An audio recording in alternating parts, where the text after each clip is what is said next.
조선의 태조 이성계가 신뢰했던 사람이 두 사람이 있었습니다. 삼봉정도전과 무학대사이죠. 무학대사와 관련돼서 이런 일화가 전해지고 있습니다. 이성계가 오랜만에 무학대사를 만나서 농을 건넸습니다. 대사는 돼지처럼 보이요. 그러자 대사가 하는 말이 전하는 부처님처럼 보이십니다. 그러자 이성계가 다시 묻습니다. 나는 대사를 돼지처럼 보는데 대사는 어떻게 나를 부처님처럼 보는 것이요? 그러자 무학대사가 하는 말이 부처 눈에는 부처가 보이고 돼지 눈에는 돼지가 보이는 법이지요. 그렇게 답을 합니다. 뭐 눈에는 뭐가 보이는 것이죠. 사람은 진실을 보려 하기보다는 자기가 보고 싶어 하는 것을 보는 경향을 가지고 있습니다. 자기중심적으로 뭐든지 해석을 합니다. 똑같은 사건과 현상을 보면서도 자기 보고 싶은 대로 보는 거예요. 그게 사람의 속성입니다. 그렇기 때문에 중요한 게 뭐냐? 그 사람 안에 무엇이 들어있는가가 중요한 거예요. 그 중심에 무엇이 들어있고 무엇을 바라보고 살아가는가에 따라서 그 사람이 보는 방향이 결정되고 그의 반응이 나오는 것입니다. 오늘 본문에서 예수님께서 사람들의 시선과 방향에 대해서 지적을 하시면서 어떤 시선을 가지고 살아야 하는지, 어떤 방향을 가지고 살아야 하는지에 대해서 말씀하고 계십니다. 오병이어 사건이 끝난 후에 제자들이 밤에 배를 타고 갈릴리 바다를 건너서 건너편으로 이동을 합니다. 예수님도 무리를 건너오셔서 제자들과 합류하고 반대편으로 이동을 하시죠. 오병이어 사건이 저녁에 일어났습니다. 사람들이 예수님을 붙잡으려고 했죠. 임금 삼기 위해서였습니다. 그러나 예수님께서는 그들의 요청을 뿌리치시고 홀로 산으로 올라가셨습니다. 일단의 무리들이 그런 예수님을 밤새 기다렸습니다. 그리고 많은 사람들은 다시 마을로 돌아갔습니다.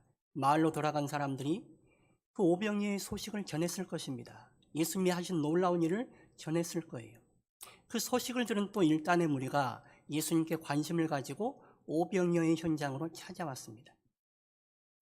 그 저녁에 오병이어의 현장에 있었던 사람들과 그 현장에 있지는 못했지만 그 놀라운 소식을 듣고 예수님을 만나기 위해서 온 사람들, 그 사람들이 다음날 예수님을 찾았습니다. 그런데 예수님은 이미 바다를 건너가셨죠. 그래서 그 사람들이 배를 타고 예수님이 가신 방향을 따라 바다를 다시 건넙니다.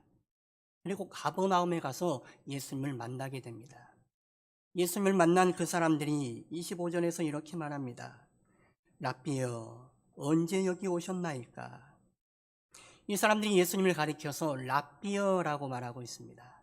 상당히 공손과 존경을 담은 표현입니다. 예수님을 인정한 것이죠. 그러나 예수님은 그들에게 어떻게 반응하시느냐? 26절 말씀 보십시오. 우리 26절 말씀 같이 읽어보실까요? 예수께서 대답하여 이르시되 내가 진실로 진실로 너희에게 이르노니 너희가 나를 찾는 것은 표적을 본 까닭이 아니요 떡을 먹고 배부른 까닭이로다. 너희가 나를 찾아온 것은 표적을 봐서가 아니라 떡을 먹고 배불렀기 때문이다 라고 지적을 하십니다. 표적이라는 것은 예수님이 누구신지를 보여주는 사인, 표시입니다. 그러기 위해서 예수님께서 기적을 베푸신 거예요. 갈릴리 가나 혼인잔치집에서 물로 포도주를 만드셨습니다. 왕의 신하의 아들이 죽어갈 때에 말씀만으로 그 아들을 살려내셨습니다. 보리떡 5개와 물고기 2마리, 그 보잘것없는 것을 가지고 5,000명 넘는 사람들을 배불리 먹이셨습니다. 그러한 기적을 바라보고 그 기적을 통해 알 수 있는 건 뭐냐? 예수님이 하나님이시라는 사실입니다. 그 모든 사건들, 모든 기적들은 예수님이 누구신지를 보여주는 사인, 표적입니다. 그러니 그 표적을 보고 예수님이 하나님이십니다라고 알아보고 고백하는 게 중요한데 사람들에게는 그런 고백과 믿음이 아직 없었습니다. 그저 예수님이 행하신 그 놀라운 기적을 보고 자신들이 본 그 떡, 맛보았던 떡을 다시 맛보기 위해서 예수님을 찾아온 거예요. 그래서 예수님께서 그들에 대해서 지적하는 것이죠. 그리고 계속해서 27절 말씀에서 이렇게 말씀하십니다. 우리 27절 말씀도 같이 읽어보실까요? 썩을 양식을 위하여 일하지 말고 영생하도록 있는 양식을 위하여 하라. 이 양식은 인자가 너희에게 주리니 인자는 아버지 하나님께서 인치신 자니라. 이 사람들이 예수님의 행하신 기적을 보기도 하고 그 기적의 소문을 듣고 예수님 앞에 나왔습니다. 그런데 예수님을 보고도 예수님이 누구신지 제대로 알아보지를 못했습니다. 왜 그러느냐? 그들의 관심은 예수님께 있기보다는 예수님이 만들어내신 떡에 있었기 때문입니다. 떡만 바라보고 있는 거예요. 예수님 손에 들린 그 떡만 바라보고 있고 그 떡을 만들어내신 예수님 자체에 대해서는 관심을 두지 못하고 있는 것입니다. 그래서 예수님께서 하시는 말씀이 썩을 양식을 위해서 살지 말고 영생하도록 하는 양식, 영생의 양식을 위해서 살라고 말씀을 하시는 것입니다. 사람들의 눈과 시선은 여전히 세상의 떡에만 머물러 있었습니다. 썩을 양식에만 머물러 있었습니다. 예수님은 그 떡, 그 썩을 것만 바라보지 말고 당신을 바라보라는 거예요. 예수님을 바라보라는 거예요.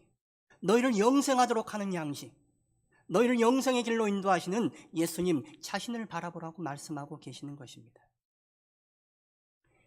마태복음 4장을 보면 예수님께서 공생애를 시작하시기 전에 광야로 나가셔서 40일 금식 기도를 하십니다.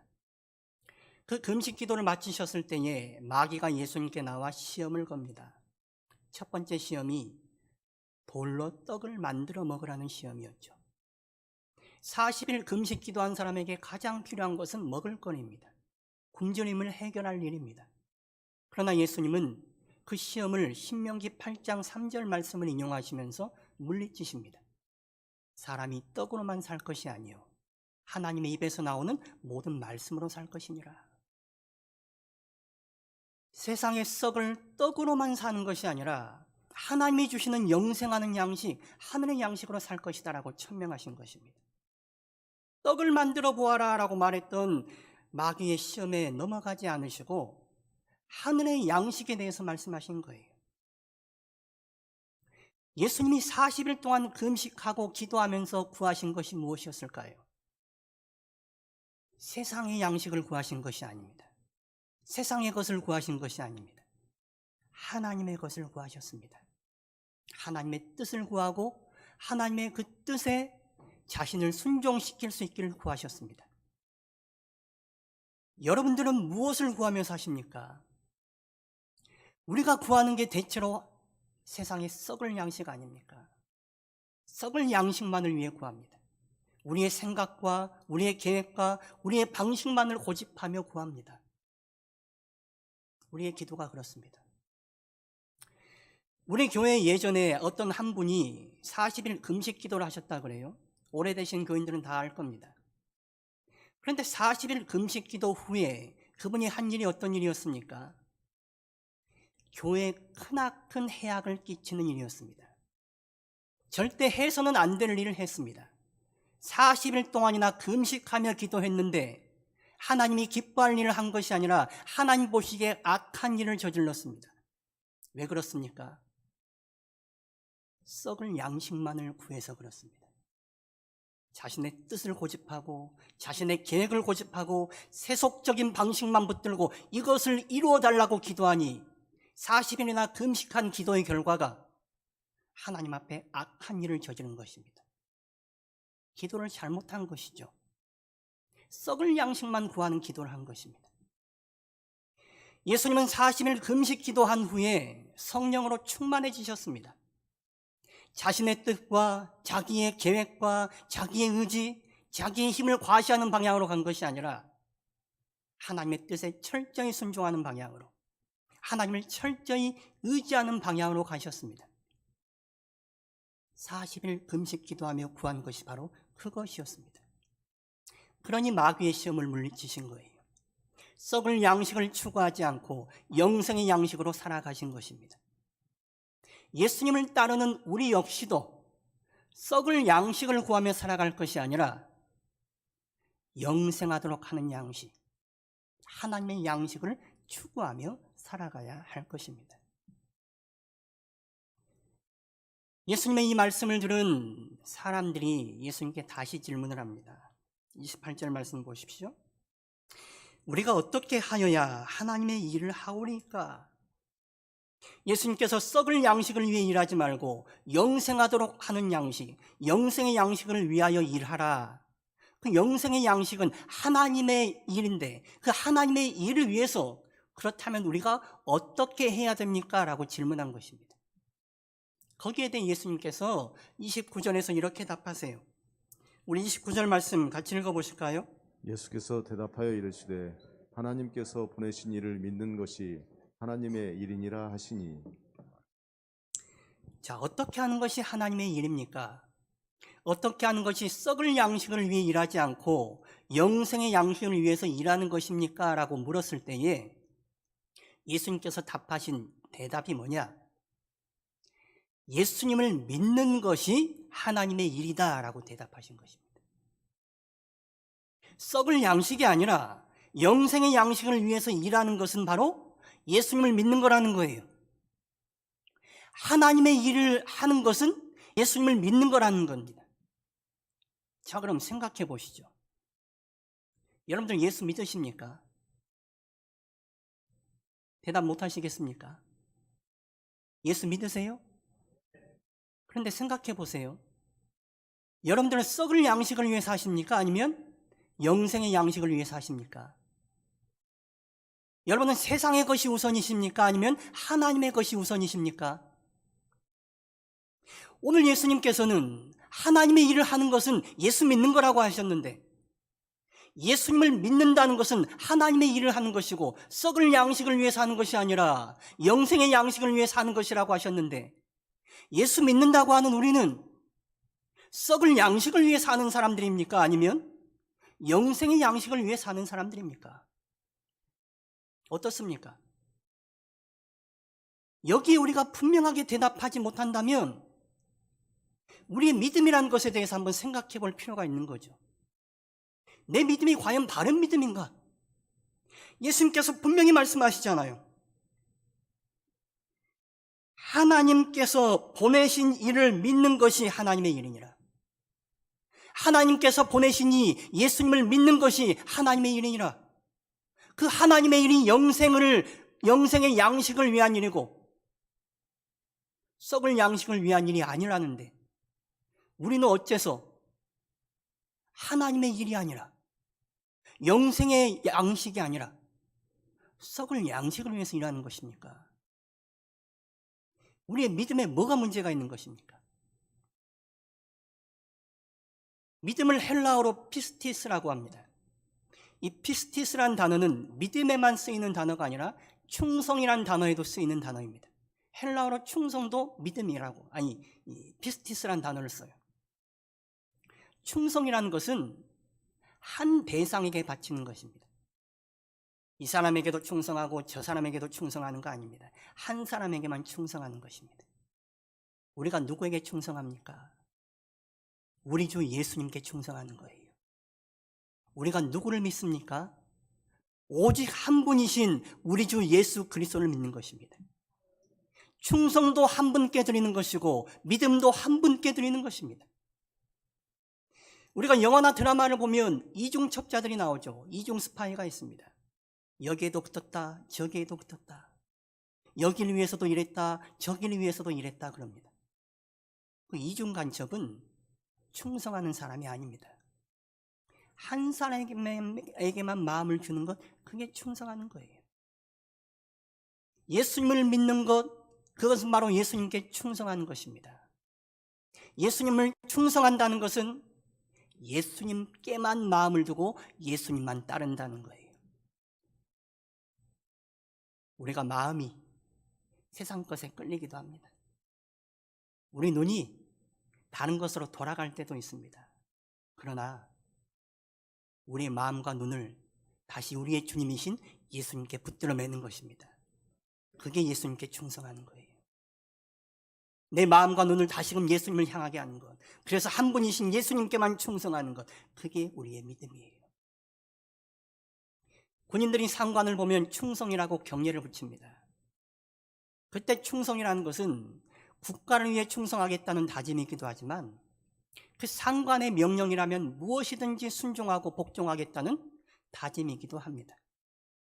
우리가 예수님께 충성한다는 것은 예수님의 말씀이 어떤 말씀이든지 따르겠다는 거예요. 내게 불리한 말씀은 따르지 않는다는 게 아니라 어떤 말씀을 하시든지 예수님의 말씀이라면 내가 절대 복종하겠습니다. 이게 예수님을 충성한다는 것이고 예수님을 믿는다는 의미입니다.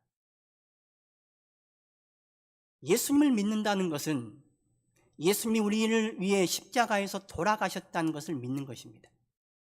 예수님이 나를 위해 십자가에 돌아가심으로 내 죄가 용서받고 내가 하나님의 자녀가 되었다는 것을 믿는다는 거예요.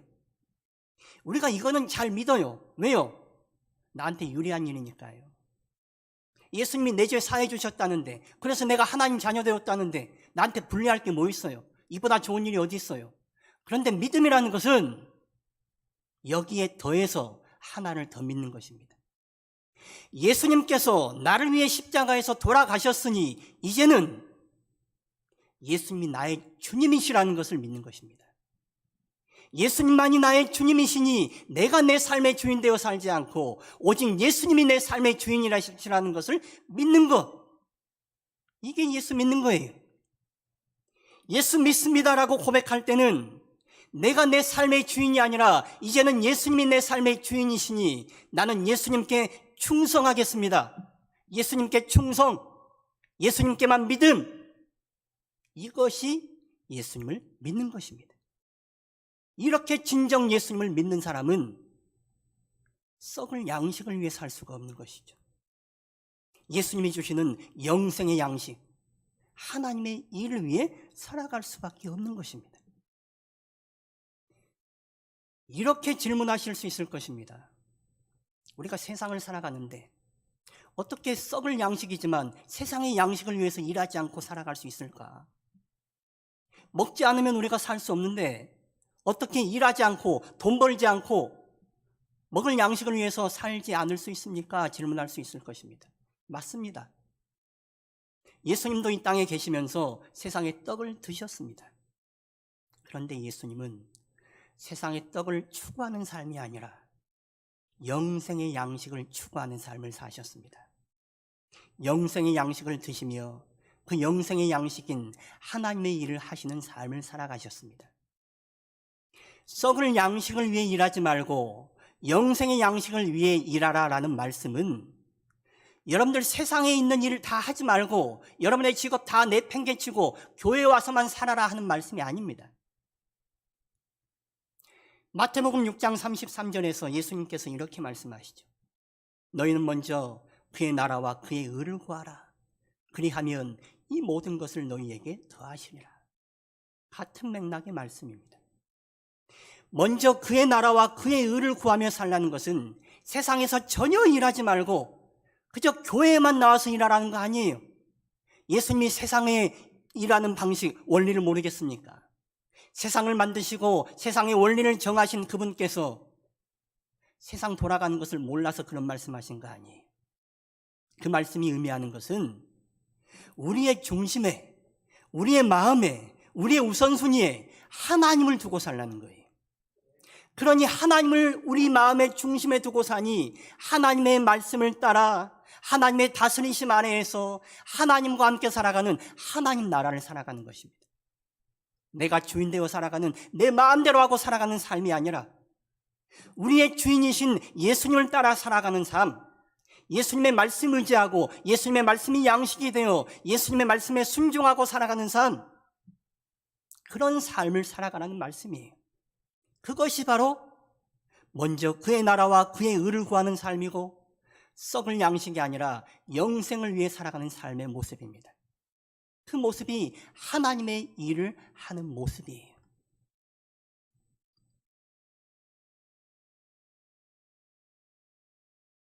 우리의 신앙과 우리의 삶, 또한 세상에 여러분이 하는 일과 하나님의 일, 이것을 이분법적으로 보지 마십시오.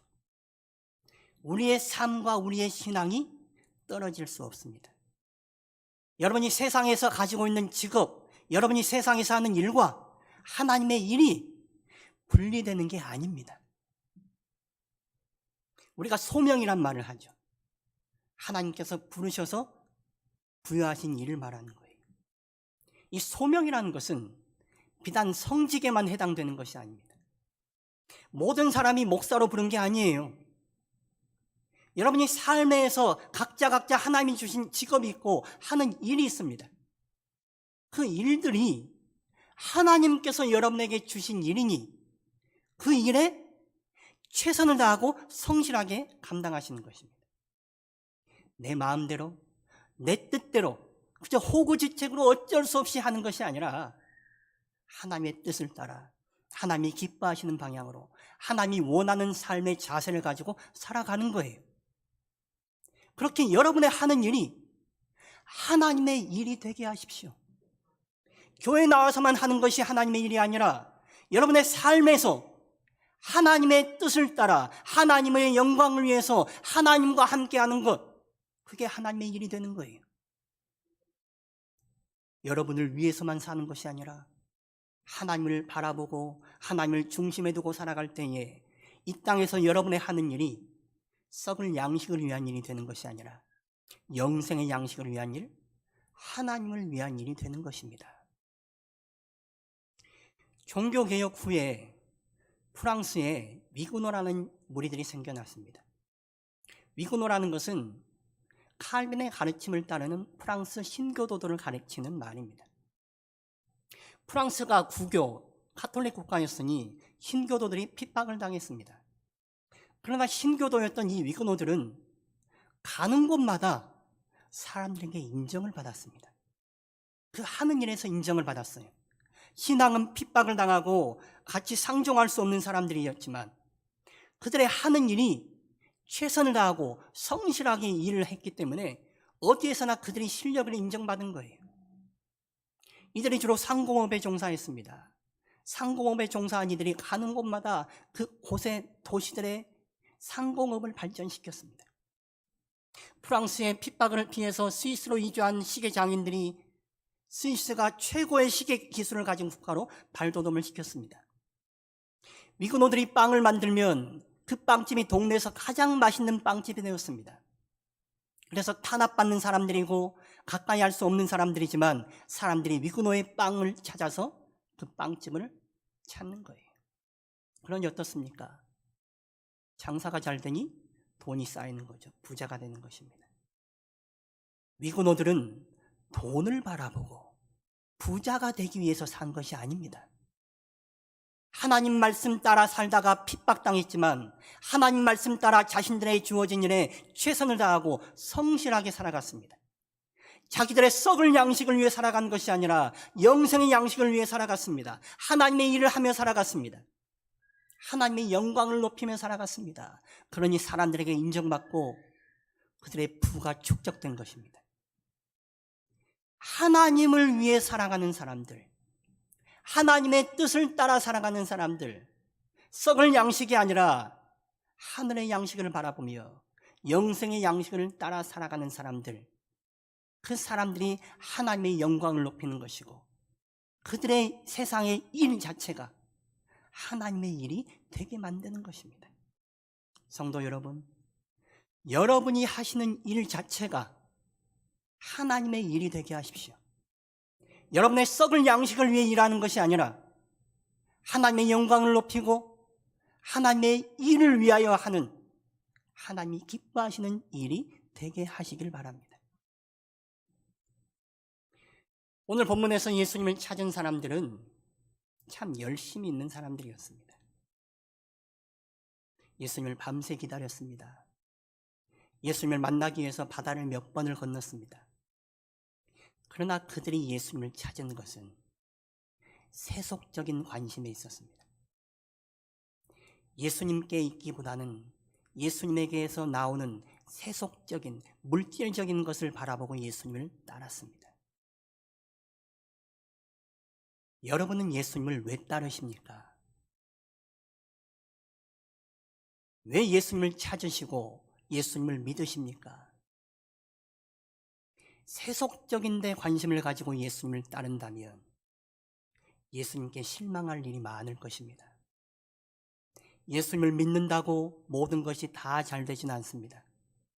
세속적으로 다 복을 받는 것은 아닙니다. 세속적으로 예수 믿는 사람이 다 잘 된다면 예수 안 믿을 사람이 누가 있겠습니까? 그래서 예수 믿는다면 그런 믿음이 진정한 믿음이겠습니까? 그렇다면 하나님이 인간에게 자유의지를 주실 이유도 없죠. 그저 일방적으로 로봇처럼 하나님을 높이고 하나님을 믿는 자로 만들면 되는 거 아닙니까? 우리에게 세속적인 어떤 복이 주어지지 않는다 할지라도 예수님께서 우리를 구원하셨으니 우리의 죄를 용서하신 분이시니 그분을 우리의 주님으로 모시고 그분을 따르는 것입니다. 우리가 예수 믿는 것은 세속적인 복과는 무관한 것입니다. 세속적인 복이 어찌 되든 말든 우리는 예수님이 우리의 주님이시니 그분만을 순종하며 그분께만 충성을 다하고 그분만을 믿으며 살아가는 것입니다. 그것이 진정 예수님을 믿는 것이죠. 그런 믿음이 있는 사람을 예수님께서 기뻐하시지 않겠습니까? 그 어떤 것도 예수님보다 위에 설 수 없습니다. 그 어떤 것도 예수님보다 앞설 수 없습니다.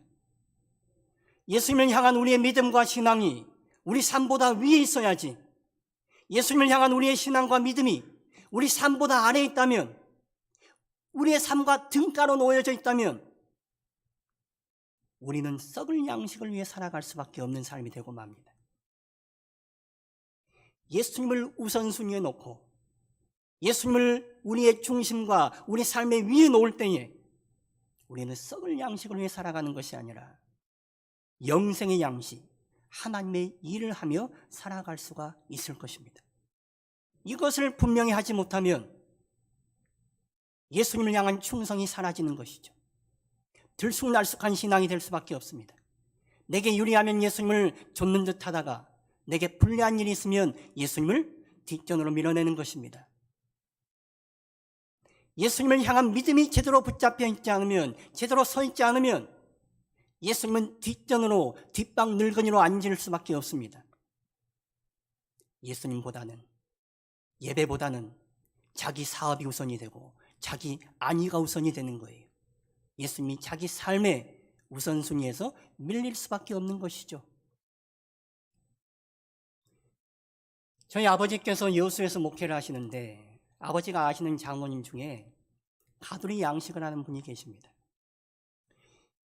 가두리 양식을 하면 물고기들에게 밥을 때마다 끼니마다 먹여야 됩니다. 자연산 물고기들은 밥을 주지 않아도 튼튼하게 자랄 수가 있어요. 그런데 양식하는 물고기들은 약하기 때문에 끼니를 걸으면 안 된다 그래요.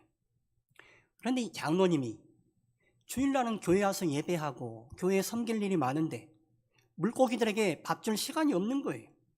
그래서 주일날은 물고기들을 금식시키는 겁니다. 장로 주인을 만나가지고 물고기들이 주일은 경건하게 지내는 거예요. 금식하고 보내는 거예요. 주위 사람들이 걱정을 하는 거죠. 저렇게 하면 안 되는데, 저렇게 하면 물고기들을 안 크는데, 죽는데. 그런데 그 장로님은 믿음으로 그렇게 하는 겁니다. 자기 사업이 우선이 아니라 하나님의 일이 우선이니 그렇게 하는 거예요. 썩을 양식을 위해 사는 것이 아니라 영생의 양식을 바라보며 사니 그렇게 하는 거예요. 그런데 놀라운 일이 뭔지 아십니까? 일주일 내내 잘 먹는 다른 집 물고기들보다 주일날 금식하는 장로님네 물고기가 더 잘 자라고 팔팔하다는 거예요. 그래서 더 값을 받는답니다. 하나님을 위해 일하고 하나님의 나라와 하나님의 뜻 가운데 살아가려고 하는 그분을 하나님께서 도우시고 지켜주시는 것입니다. 하나님 바라보고 살아가는 사람, 하나님께서 기뻐하는 인생이 되는 거예요. 골로새서 3장 1절과 2절 말씀 보십시오. 우리 말씀 같이 한번 읽어보실까요? 그러므로 너희가 그리스도와 함께 다시 살리심을 받았으면 위의 것을 찾으라. 거기는 그리스도께서 하나님 우편에 앉아 계시느니라. 위의 것을 생각하고 땅의 것을 생각하지 말라. 너희가 그리스도와 함께 다시 살리심을 받았으면, 우리가 예수님과 함께 다시 살아났다면, 십자가의 구속의 은혜로 우리가 죄사함을 받고 새 사람이 되었다면 이제는 위의 것을 찾으라는 거예요. 위의 것을 생각하고 땅의 것을 생각하지 말라. 하나님을 바라보고 하나님의 일을 위해 살아가지 못하면 여러분은 늘 자기 근심과 자기 염려, 자기 수고로 살아가는 불쌍한 인생이 될 것입니다. 하나님의 양식, 영원한 양식을 바라보지 못하고 그저 썩을 양식만을 위해 살아가는 불쌍한 인생이 될 것입니다. 오늘 예수님께서 우리에게 말씀하십니다. 예수님을 믿는 것이 하나님의 일이다. 진정 예수님을 믿는 사람은 썩을 양식을 위해 살지 않고 영생의 양식을 위해 살게 될 것입니다. 신앙생활 입으로만 하는 거 아닙니다. 머리로만 하는 거 아닙니다. 남들 앞에서 그럴싸하게 말한다고 해서 그 사람이 신앙 좋은 거 아닙니다. 그가 썩을 양식을 위해 살아갔는지 아니면 하나님의 양식을 바라보며 영생의 양식을 추구하며 살아가는지, 그것이 그 사람의 신앙의 모습입니다. 신앙은, 믿음은 관념적이거나 추상적인 것이 아닙니다. 우리가 예수님을 믿는다면 우리 삶은 바뀔 수밖에 없습니다. 세상과 다른 삶을 살아갈 수밖에 없습니다. 세상 사람과 똑같은 삶을 살아가고 있다면 우리의 믿음이 진짜 믿음인지 깊이 의심해 볼 필요가 있습니다. 진정 우리가 예수님을 믿는다면 세상 사람과 똑같이 썩을 양식을 위해 살아갈 수 없습니다. 진정 우리가 예수님을 믿는다면 영생의 양식, 하나님의 일을 위해 살아갈 수밖에 없는 것이죠. 예수님을 믿는 성도 여러분, 여러분의 삶의 목표와 방향을 분명히 하시기 바랍니다. 여러분이 무엇으로 사는지, 무엇을 위해 사는지를 분명히 하십시오. 우리는 썩을 양식을 위해 사는 사람들이 아니라 영생의 양식을 위해 살고 하나님의 일을 위해 사는 사람들입니다. 우리를 위해 살지 않고 하나님을 높이기 위해, 하나님을 영광스럽게 하기 위해 사는 사람들입니다. 하나님의 다스리심과 하나님의 이끌림 안에 우리 삶을 놓고 하나님께 순종하며 살아가는 사람들입니다. 오직 예수로 살고 오직 예수 위에 사는 삶, 그것이 진정 예수님을 믿는 사람의 삶입니다. 우리 삶이 진정 예수 믿는 사람의 삶이 될 수 있기를 바랍니다. 무님만 예수 믿는다고 말하는 것이 아니라 진정 예수님을 믿는 사람은 썩을 양식을 위해 살지 않고 영생의 양식을 위해 살고 하나님의 일을 위해 살고 하나님을 높이며 하나님을 기쁘시게 하는 삶을 살아갈 것입니다. 우리 삶이 그런 삶이 될 수 있기를 축원합니다.